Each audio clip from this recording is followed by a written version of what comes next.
Good evening, everyone. Please take your seats. We're about to start our program. One brief bit of housekeeping for those in our audience. Los que hablan español y preferían oír que estamos diciendo en español, tenemos los servicios de translation service allá detrás. So if you would like to get some equipment in order to hear what we're saying in Spanish. Welcome to this evening's event where you will have an opportunity to hear from our Chief of Police finalists. My name is Olga Campos, and I want to thank everyone for joining us this evening, whether you are joining our meeting here in person at the Palmer Events Center, or if you're tuning in from one of our other platforms. Tonight, we're excited to introduce you to the finalists for the Chief of Police of Austin. I'd like to begin the evening with our Assistant City Manager, who's going to share with us a little bit about the recruitment process. Please join me in welcoming Ray Adriano.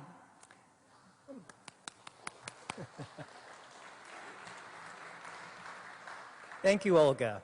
Good evening and welcome to all of you, both present here and joining us in other ways. Tonight's community session and your feedback is critical to informing me and the city manager who should be our next police chief. Just want to take a moment to recognize City Manager Spencer Cronk, who is here with us, as well as Council Member Mackenzie Kelly from Council District 6. The recruitment process has been a thorough search that has brought us the best candidates who are aligned with our community values and are committed to equity and engagement, along with other characteristics that you have helped us identify. Let me briefly describe the recruitment process that brings us here today.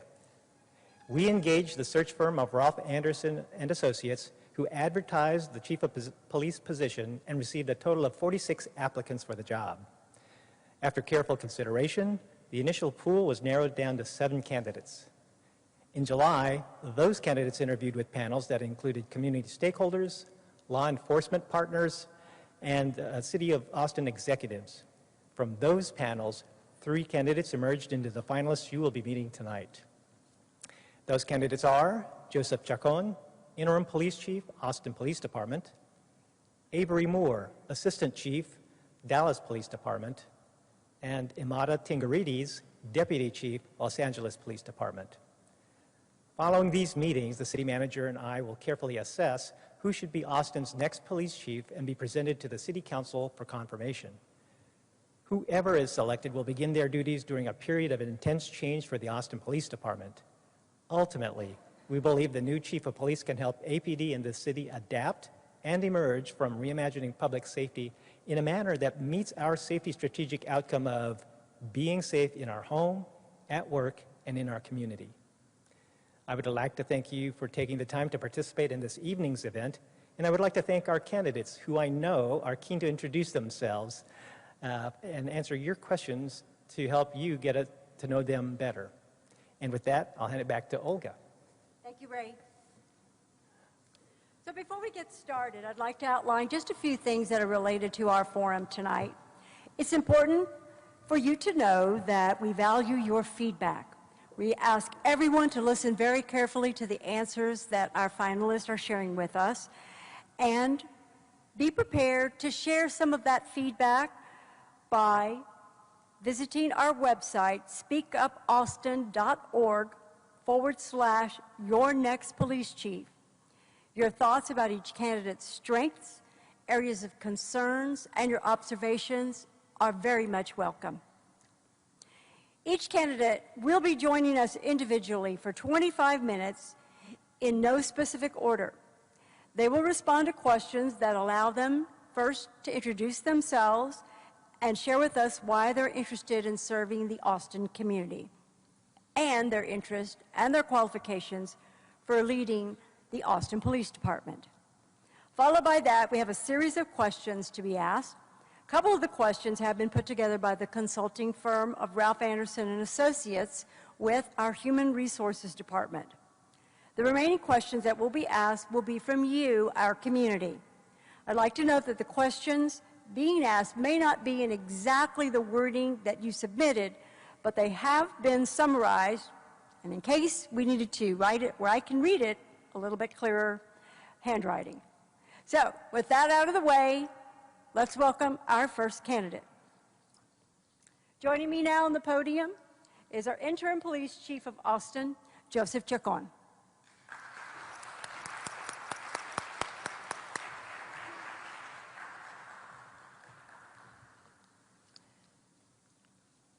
Welcome back.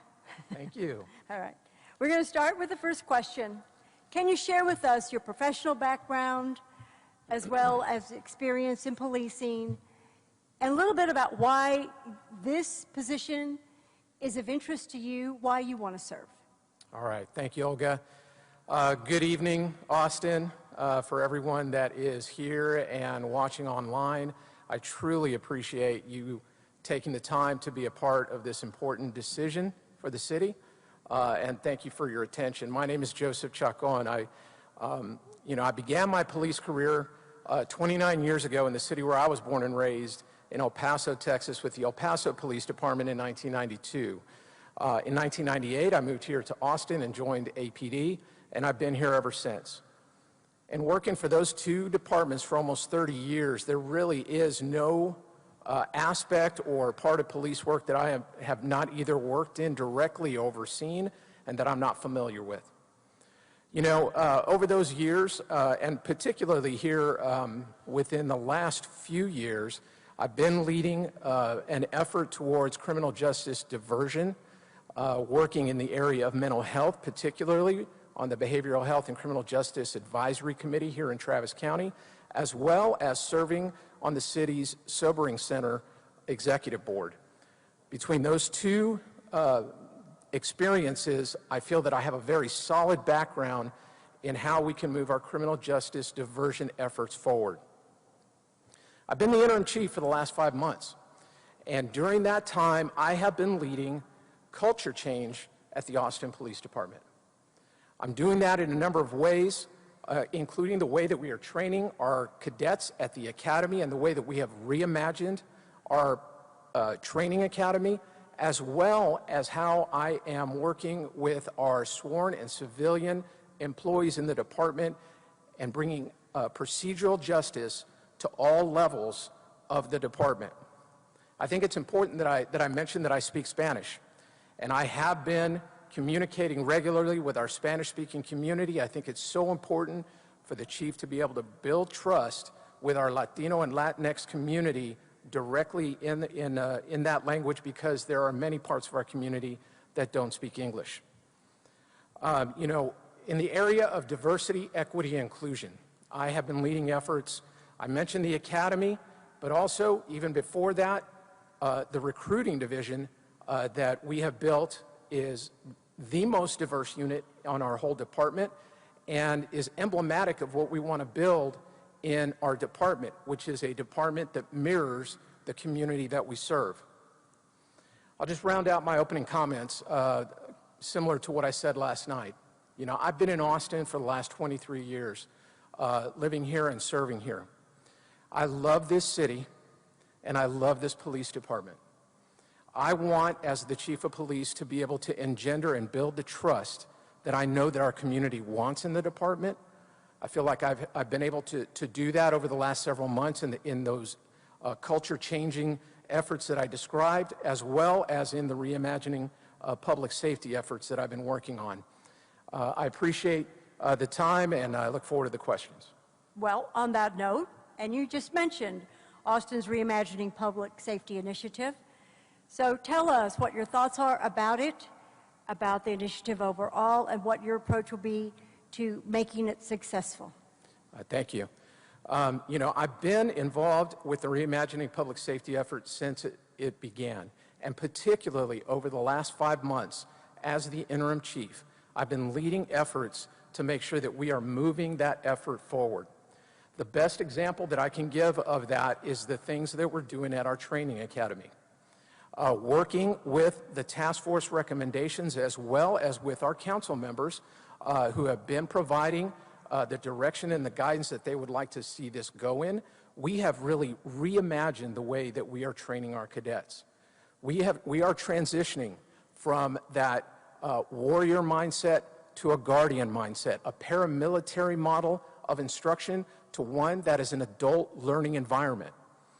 And through that, we are building officers that have compassion, that have empathy, that are truly internalizing all of the things that we want to do. At the beginning of this academy, we did something we'd never done before. We had a program called Community Connect. We spent 2 weeks in the community with many different types of groups that have been marginalized and disenfranchised. And what we're trying to do is instill in our cadets that understanding, that kind of innate drive that is going to give them for this profession so that they understand why it is that they chose it. We're also doing 2 other classes this academy that we've never done before. The first one is our groundwater analysis of systemic and institutional inequities, which really looks at racism in institutions. And the other one is the history of race and policing in Austin, so that they can understand where they're coming from and hear the history of policing, the good and the bad. Chief Chacon, what do you think are 1 to 3 of Austin's biggest police challenges, and what are your proposed solutions? You know, I appreciate that.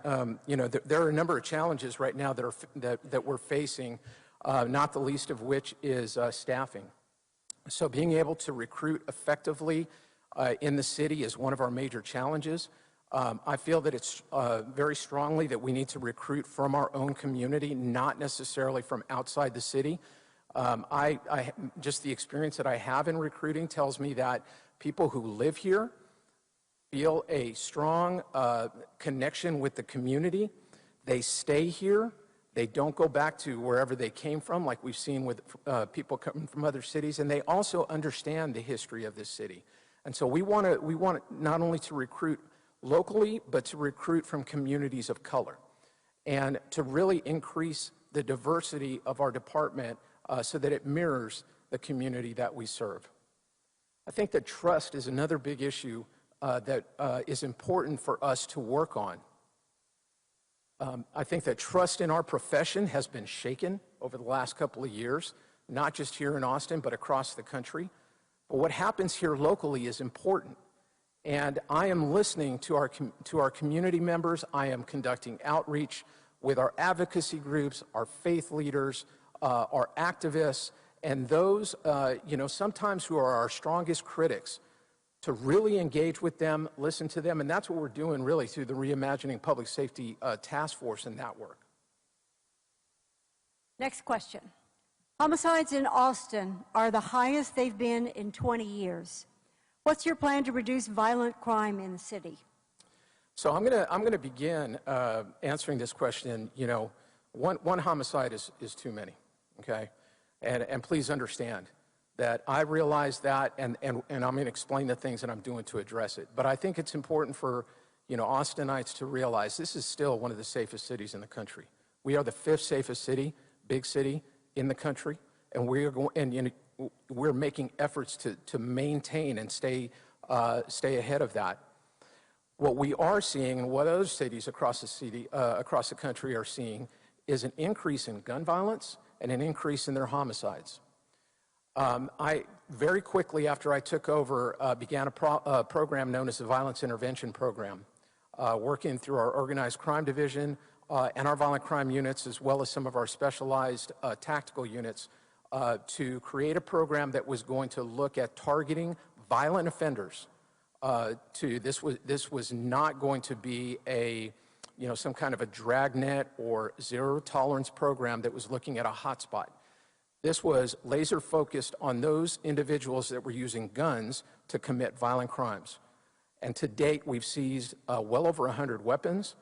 We've arrested, I believe, 62 individuals and have filed about 150 violent crime charges. So I feel like the program is working, it continues, and these are the type of things that we're doing. But it's not just about making arrests, it's about engaging the community, and that's what I've been doing as well. How would your subordinates describe your leadership style? And I know there's probably a few here in the room. I like to hope that they think that I'm walking the walk of the servant leadership style. I think that servant leadership is a term that's used a lot in our profession right now. I'm not as sure that we have a lot of leaders that actually are practicing it. Servant leadership, what it means to me is that I treat my employees with dignity and respect, that I give them voice. I take time to explain the things that are going on in the department. Any department you go to is going to tell you one of the biggest complaints is communication, that they don't know what's going on and they hear something from the media or from some other source. So I make a point to go out in front of my officers, personally, in video messages, in email communication on a constant basis, letting them know what's going on with the department and making sure that I am supporting and empowering them. And these are really around the tenets of procedural justice. So I'm trying to build that internally, and that's how I would describe my leadership style. All right. Do you support the police departments communicating with the Travis County District Attorney and County Attorney to support early case review? I think that that has been an issue in our city here recently, and certainly has been highly focused on by members of the department, members of the media, and members of the community. What I would tell you is that I have been in ongoing and constant discussions with both the Travis County District Attorney and County Attorney since I took over the interim chief position. I feel that there are areas where we can certainly, and I talked about criminal justice diversion just a moment ago, we can look at low-level offenses, and generally those are in the county attorney's purview, that are appropriate for diversion. What we have to do is build those systems out. And I know the county attorney in Travis County is trying to do this by building a diversion center. I think that we have to continue to be engaged in those conversations. We cannot we cannot get into an area where we are at odds over it. I think that we need to continue to work together, and I make a commitment to keep having those conversations with both the district and the county attorney around those type of efforts. Right. How will you or do you support your officers so that when they make the right decision, despite perhaps the optics, they will be internally and publicly supported? And do you have examples to share? We always try to hold our officers up. And I think that's so important in a profession right now that is embattled, that is under a lot of scrutiny. And we are experiencing record number of officers that are leaving our department, and we're not the only department like that. There's departments all across this region and all across the country that are experiencing the same issues. It is my job to continue to support officers, to make sure that when they do the right thing, that they feel supported and they know that their actions are going to be upheld. At the same time, if those actions fall short, I hold officers accountable. There's always going to be a balance in that. But I think that it's important, and I feel that I have stood up to talk about the amazing things that our officers do. The one that comes to mind immediately is, we've had officers that have been involved in critical incidents where I have described the bravery with which they entered those scenarios and saved people's lives.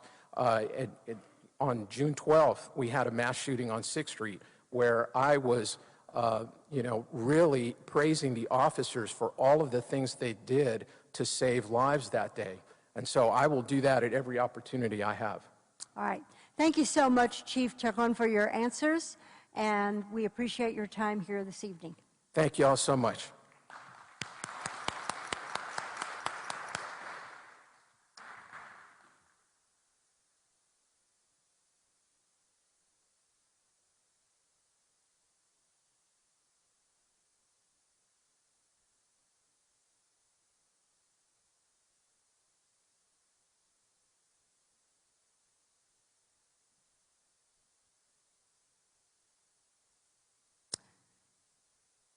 And while we're waiting for our next candidate to come forward, I just want to remind those who are here in the audience today that we will allow you to address your questions and speak with and interact with our 3 finalists at the end of this program. So the only thing we ask is that you continue to wear your mask and maintain a social distance.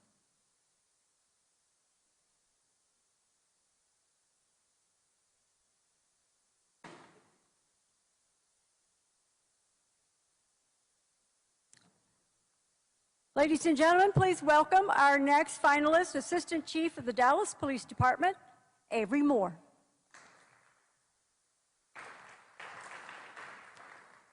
Thank you.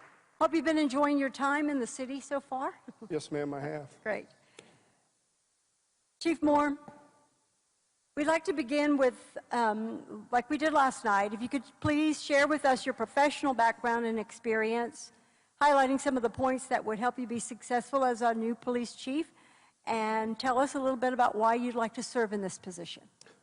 Yes, I'd love to do that, Olga, but first, I'd like to acknowledge today that there was an officer-involved shooting. I don't know if you're aware of that or not, but that's a tragic incident that happened today. So I would like to take a minute, or a moment, rather, just to acknowledge and show support to the police department as well as to the victim. So if you don't mind, just bow your heads just for a second.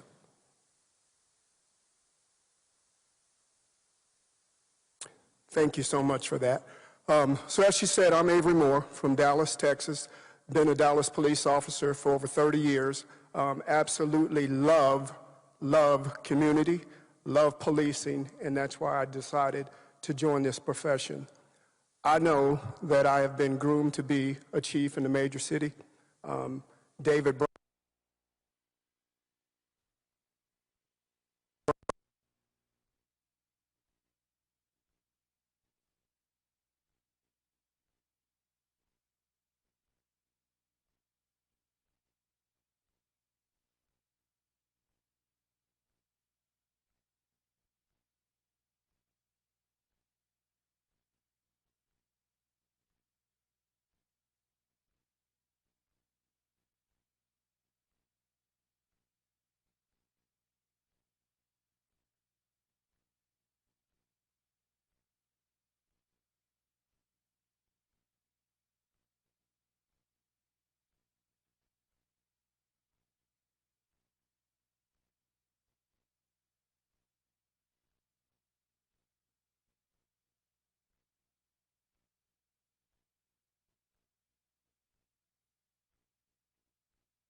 it keeps the community members safe, and it's really just the best way to handle every call. If we go with the idea that we can actually get the person that we're engaged with to comply and everybody's safe, that's the essence of de-escalation. So again, it's a mindset, not just a tool, and that's something that I would love to bring here.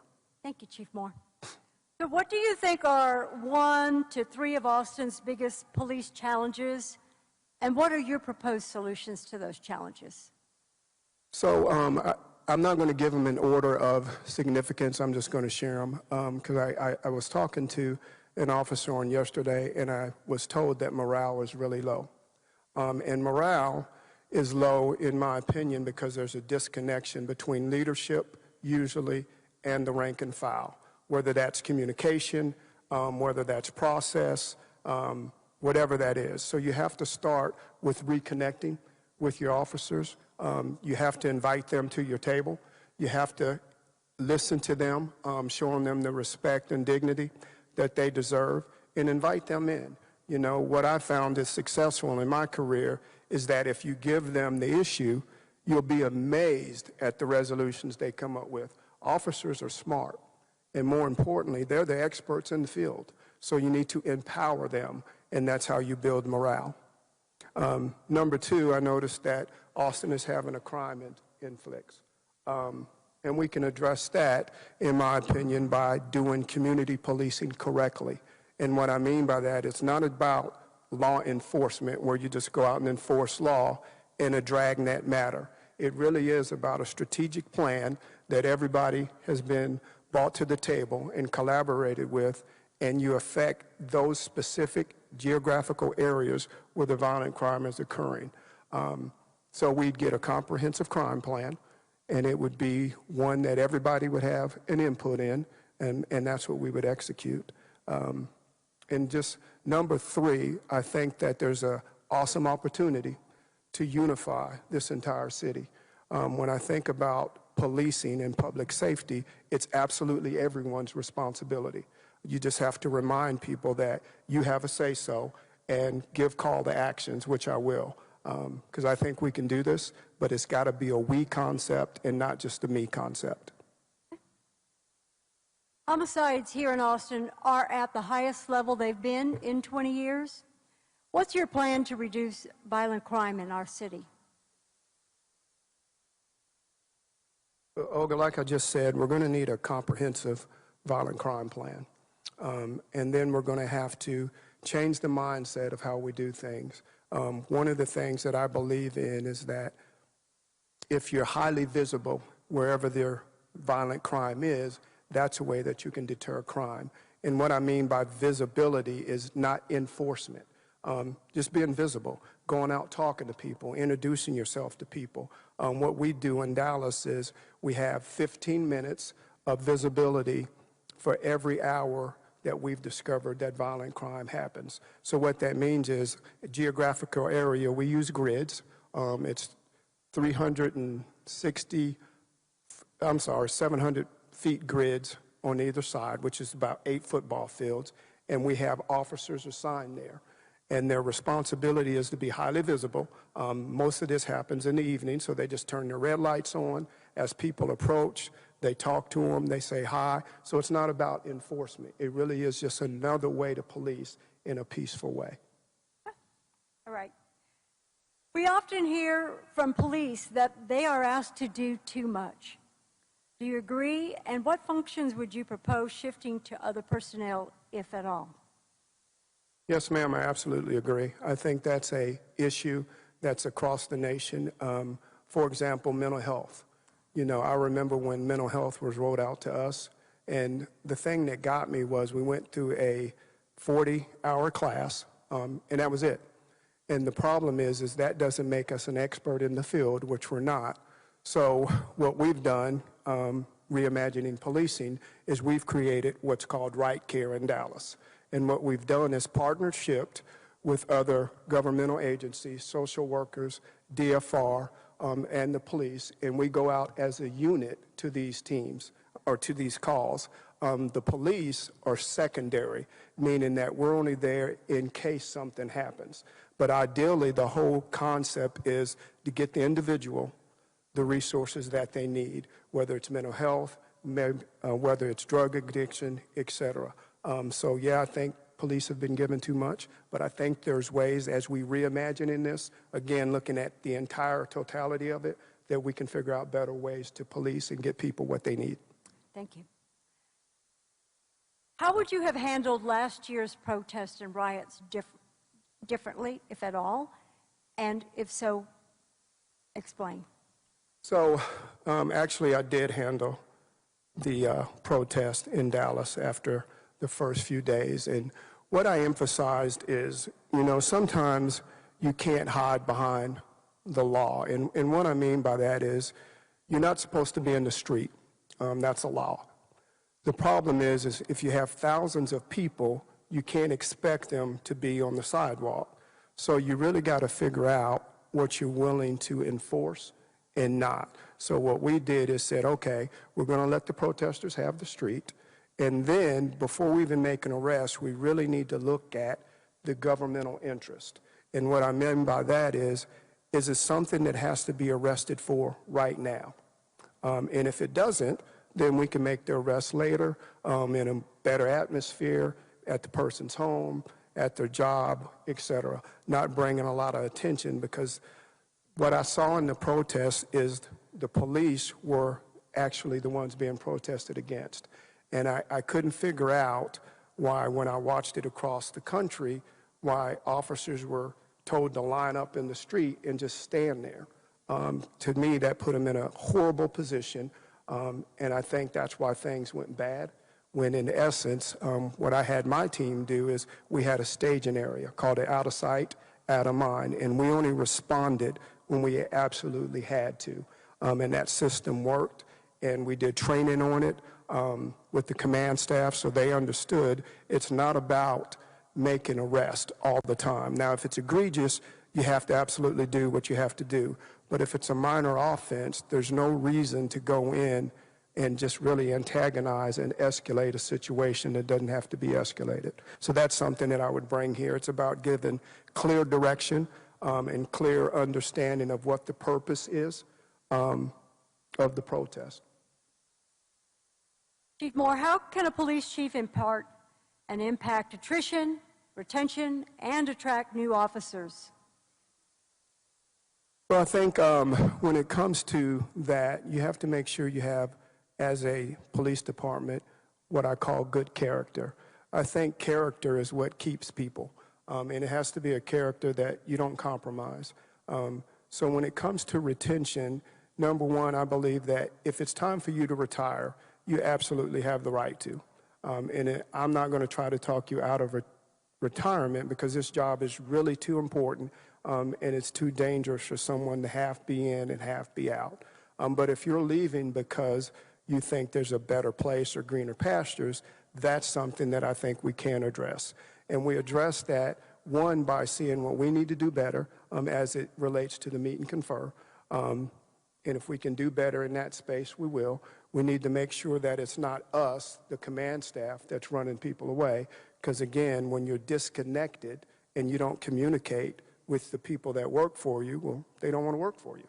And I understand that. So we can fix that. As it relates to recruitment, I think that's a mindset as well. And what I mean is every officer is a recruiter for this department. The minute you put that uniform on, everybody sees you, they recognize you.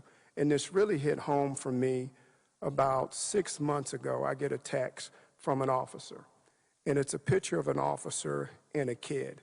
And he says, "Hey, Chief, you didn't know this, but you were my SRO, which is a school resource officer, when I was in the 7th grade. And we took this picture together, and you're the reason why I wanted to become a police officer."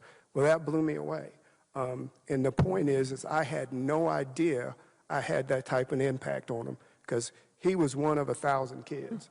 But I was one officer that took the time to talk to him. Don't even remember the conversation, but when I saw the picture, I couldn't deny it was me.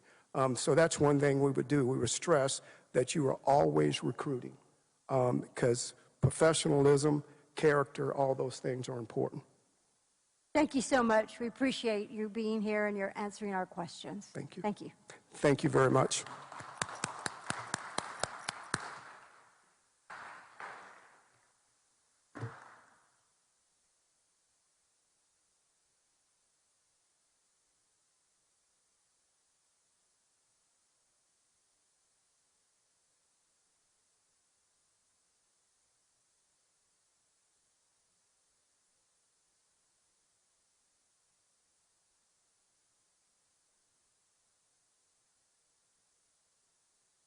And now I'd like to welcome our third and final finalist. Please welcome Amada Tinkerides. She's the Deputy Chief of the Los Angeles Police Department. Welcome back. Thank you.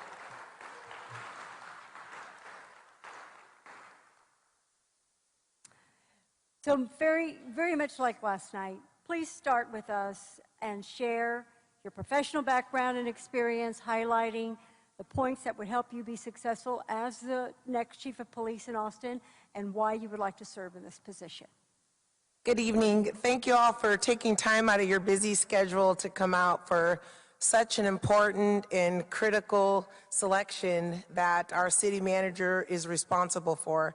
The fact that you're here speaks volumes. I am in my 26th year in law enforcement, and I have been with the Los Angeles Police Department for all 26 years.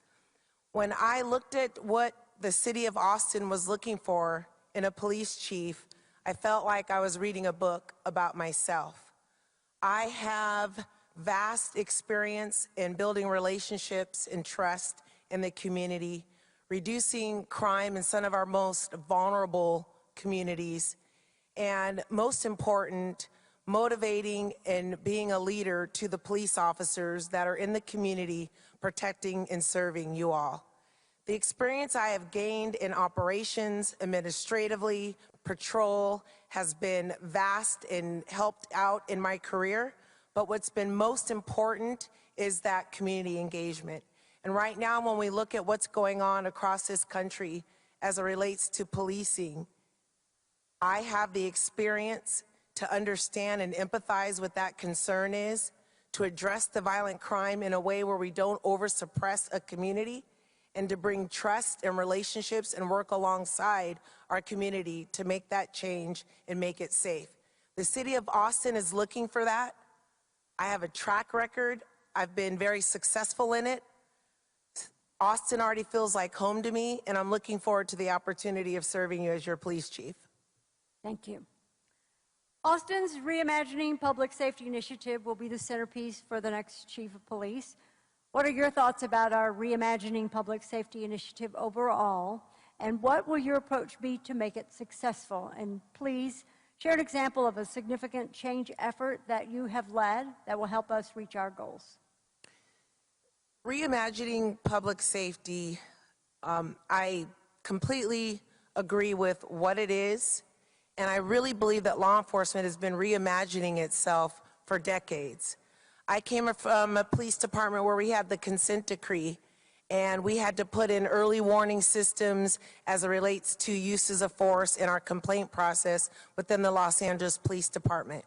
We have to constantly evolve and self-evaluate to make ourselves better. I had an opportunity to look at some of the recommendations from the Austin Public Safety Reimagining Task Force, and a lot that was in there was really based upon resources for the community, for the underserved community, having programs so that we don't have incarceration as the last resort, but resources to provide substance abuse counseling, financial assistance, and really looking at the root causes of some of the issues in our community and finding those resources to address it rather than addressing it with just police officers. Right now, law enforcement is the only entity 24/7, 7 days a week that are called upon to address a lot of these issues. Reimagining public safety is about having a shared responsibility and addressing those issues. So I fully support those efforts. I have had the opportunity, and for the past 10 years, not just now, the past decade reimagining public safety with the program that I'm currently the chief of, the Community Safety Partnership Program. It's a trust-based, cultural policing, relationship-based policing model where we place dedicated police officers who join the job because they want to serve their community and make it safe, to build those relationships. And what we saw when we placed officers in these communities for a specific amount of time to give them time to build those relationships, trust was built, we had a better quality of life, there was a cultural understanding, and we began to humanize one another, and we were able to reduce violent crime and increase trust and a better quality of life. Good. Now, what do you think are 1 to 3 of Austin's biggest police challenges right now? And what are some of your proposed solutions for those challenges? There are many challenges right now for law enforcement across the country. I believe the challenges right now in the city of Austin, the top 3, I'd say first is the homelessness crisis that we have on hand. And Austin is doing a fantastic job as it relates to evaluating it and identifying resources to address it. The second concern is the increase in violence. And I believe that the increase in violence, coupled with the decrease of police resources, is quite volatile. Austin is now at his 52nd homicide, I believe, and we've had a large amount of officers leave policing in general because they felt unsupported and they felt like maybe this wasn't the place they could make the change in that they wanted to make. That's a huge concern. I read an article today where 48% of individuals want police. They want their police to be funded, and they also want safety. What we have to look at is how we collectively, as a shared responsibility, address the violent crime in our community, working alongside law enforcement and our partners to make it safe. So staffing and ensuring that the police officers have the resources and the training that they need to be successful to address the violent crime, and looking at our homelessness are really the 3 top issues that I see right now in the city of Austin. Well, you just answered my next question, and it was about the homicides in Austin being at their highest level in 20 years, and what your plans were to reduce violent crime. Anything else that you would like to add about violent crime in general, reduction? You have your opportunity. It's important when you talk about violent crime, and I don't like talking about it in numbers because it's people's lives, it's people's families. And when you have violence in a community, it creates stress and it creates trauma. And you have young children living in communities that have post-traumatic stress. And we have to address that and the trauma that comes after the crime. And also the officers that confront, I don't want to say confront, the officers that come in contact with individuals that have been victimized. Some, we have to understand the anger that they have because they're repeatedly traumatized in their community and they feel like they don't have a voice and that they've been left behind, and then giving the officers the tools to address what comes after that violence. We have to be strategic in our approach to the violence. We have to work with our partners, with FBI. We have to be strategic in where the crime is occurring, look at the root causes of the crime, and we also have to have a community engagement component to that crime. Increase footbeats in areas where we've seen an increase in violent crime. Having emergency meetings to discuss the crime and allow the community to talk about their feelings and weigh in how they feel we should address the violence in their communities. Okay, thank you. Well, we'll pivot from crime, but we do want to talk about staffing. What would you do to ensure the APD staff reflect the demographic makeup of our community, in particular the growing Asian and Hispanic demographics? It's so important, and I think every law enforcement agency in the country says that, you know, they want their police department to mirror the communities that they serve. And recruitment is so important. Right now, it's difficult for law enforcement agencies everywhere to recruit because of a narrative that has gone on over the past year as it relates to law enforcement and policing. So my expectation as a police chief is to ensure that my officers are in the community, building those relationships and reaching out to our LGBTQ community, reaching out to our Asian Pacific Islander community, our underserved communities, and investing time in them and teaching them about what it truly means to be a police officer. You're a public servant. You're giving back to your community. Allowing the officers to spend time in the community and build a relationship with those individuals will be helpful in selecting individuals to join APD and wanting to be a part of the solution. I've had the opportunity I have directed the officers in my program to go out and talk about being a police officer. When we have days of dialogue, have those conversations. Encourage people to come on ride-alongs and be part of the program. Put the community through our Force Option Simulator. Put the community through our community police advisory board so that they can understand what we do and enlist in them to help us recruit and maintain the people from the community to work in our city. Great. All right, how will you lead in our city manager form of government with a vocal city council? I have the opportunity to work in the city of Los Angeles, and we have a very vocal council as well, and I have the best relationships with all of them. My forte is listening, understanding, and coming to the table and being balanced in my approach and my response. I think it's so important because when you serve a city with so many different needs, and we have 10 different council districts, not one voice is important. Everybody's voice matters. We have to sit down and listen and discuss and ensure that we provide what the community is asking for. So I'm going to be open, a good listener, a good communicator. I'm going to speak on behalf of law enforcement in addressing the needs and resources that we need to be successful to serve the community.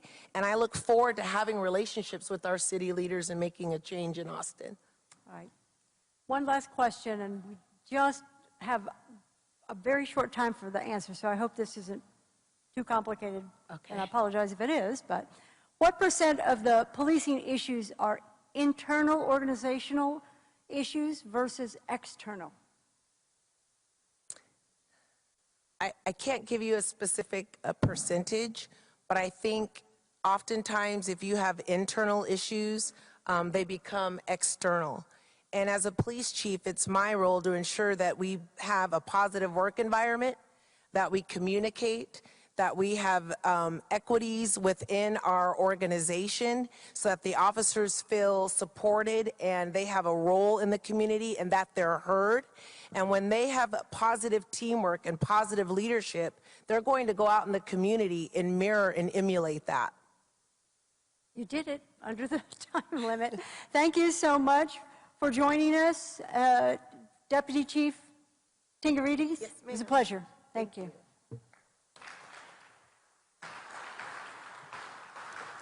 Of course, we did not get to all of the questions, but we do have time, again, as I stated, for those who are here to interact and visit with the 3 finalists as we wrap up our program. So again, all that we ask is that you keep your mask on and maintain social distancing as we follow the COVID regulations for all of our well-being.